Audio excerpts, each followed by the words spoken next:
Salut à tous et bienvenue dans cette première mission de C'est du passé. Si je vous dis 1492, vous me répondrez certainement découverte de l'Amérique par Christophe Colomb. Et bien moi je vous répondrai chute de Grenade et fin de la Reconquista. Ça vous êtes censé le savoir parce qu'on vous l'a martelé pendant toute votre troisième pour les dates du brevet. Et c'est bien de savoir comment ça s'est fini, mais c'est aussi bien de savoir comment ça s'est passé. Du coup aujourd'hui on va parler de la Reconquista.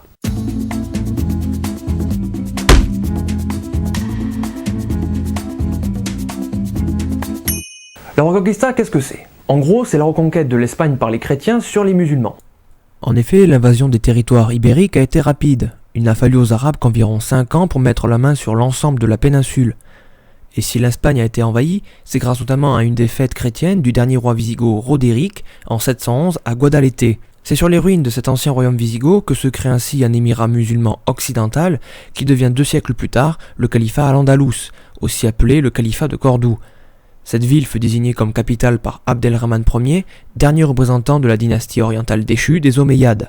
Les Omeyyades, c'est une des grandes familles de califes qui a dominé le monde musulman de 661 à 750 à partir de la ville de Damas, avant de se faire virer par une autre dynastie de califes, les Abbassides. Mais ce n'est pas la question de la vidéo d'aujourd'hui. Revenons en Espagne. Face aux musulmans, une poche de résistance se rassemble au nord de la péninsule, sous l'égide du royaume des Asturies, dans une région appelée l'Espagne humide, comprenant les Pyrénées et les monts Cantabriques. Et là, on considère que la Reconquista commence officiellement avec la victoire du général wisigoth Pelage à Covadonga en 722. Suivant ce mouvement, les chrétiens se lancent dans une première vague de reconquête, exaltés par des événements marquants comme la découverte du cadavre de Saint-Jacques à Compostelle au début du IXe siècle. À commencer par notre bon roi Charlemagne, qui a lancé une première expédition en 776, qui lui permet de reprendre Barcelone aux Arabes, mais également de créer le comté de Barcelone, qui aura toute autorité sur la Catalogne. Au milieu du IXe siècle, Alphonse III, roi des Asturies, profite des difficultés de Cordoue pour marcher sur les territoires musulmans. Il pose la frontière sur une ligne suivant le fleuve Douro et choisit la ville de Léon comme capitale. Le problème, quand on conquiert trop vite, c'est que ça entraîne des divisions. La Castille et l'Aragon font sécession d'abord en comté, puis après avoir été brièvement réunis sous le roi de Navarre, Sanche III, se séparent à nouveau à sa mort en 1035, cette fois-ci en royaume indépendant. À la fin du Xe siècle, le califat de Cordoue, avec Abdelrahman III et Al-Mansour, stoppe l'avancée des chrétiens divisés. Ainsi se termine la première phase de la Reconquista. Mais les divisions ont aussi lieu du côté musulman. Au cours de la première moitié du XIe siècle, le califat al-Andalus se divise en plusieurs royaumes indépendants nommés des taïfas, des sortes d'émirats. Alors que du côté chrétien, on commence à s'unir et à nouer des liens et des relations, notamment du fait de l'action des moines du Cluny, qui s'occupent de la réforme des monastères en Espagne. Il lie les chrétiens de la péninsule avec les grands seigneurs féodaux de France.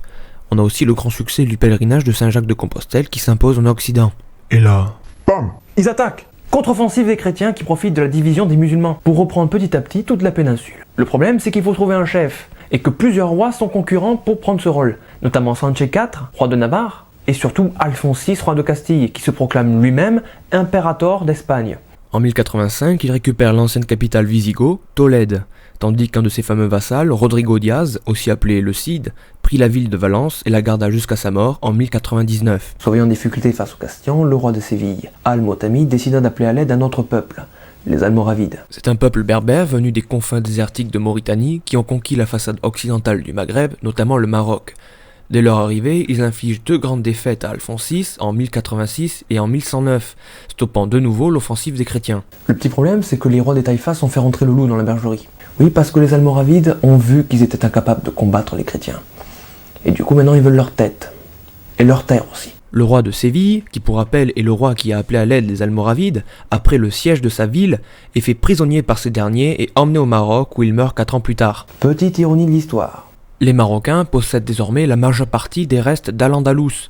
Les musulmans ont repris du poil de la bête et ils reprennent leur razzia vers les royaumes chrétiens. Face à ce califat almoravide, les Castillans sont fébriles puisqu'ils traversent une crise de succession qui ne sera pas la dernière. Par contre, les Aragonais, eux, avancent dans le sud-est de la péninsule, avec le soutien de barons et de chevaliers français. Sous le règne d'Alphonse Ier le Batailleur, survint une de leurs plus grandes victoires, avec la prise de Saragosse en 1118, qui ouvre la voie vers le sud. Nous avons donc 2 grandes puissances chrétiennes en Espagne, la Castille et l'Aragon, qui vont traverser toutes les 2 en même temps par une crise dynastique. Les Almoravides vont pas du tout en profiter pour contre-attaquer. Pas comme les Portugais, qui prendront leur indépendance en 1140. De plus, la Castille et l'Aragon se considèrent comme rivales et s'opposent souvent. Les musulmans andalous vont donc réagir. De nombreuses révoltes ont lieu à la fois de la part des chrétiens, mais aussi des musulmans contre la domination almoravide. Du coup, les Selmandoulou, voyant que ni les rois chrétiens ni les rois des Taïfas ne peuvent virer les Almoravides, ont décidé de faire appel à une autre communauté berbère venue du Maghreb, portant quasiment le même nom pour vous faire chier, appelée les Almohades. Ces derniers renversent les Almoravides et conquièrent tout le Maghreb, mais prennent aussi toutes leurs possessions en Espagne, afin de continuer le combat pour l'islam. Un combat qu'ils vont gagner dans un premier temps en allant écraser les Castillans à Alarcos en 1195. Et les chrétiens, pas trop cons, vont commencer à se demander, et si on commençait à s'unir parce qu'on se fait un peu casser la gueule en ce moment. Et c'est ce qu'ils vont faire. Ils vont s'unir. Cette armée chrétienne unie remporte l'une des batailles les plus décisives de la Reconquista, celle de Las Navas de Tolosa en 1212. Elle accélère considérablement la reconquête. Les Castillans reprennent la Basse-Andalousie avec Cordoue et Séville. Les Aragonais, eux, prennent le royaume de Valence et les Baléares. À ce niveau de Reconquista, il ne reste plus que le royaume musulman de Grenade et les deux grands royaumes chrétiens de Castille et d'Aragon.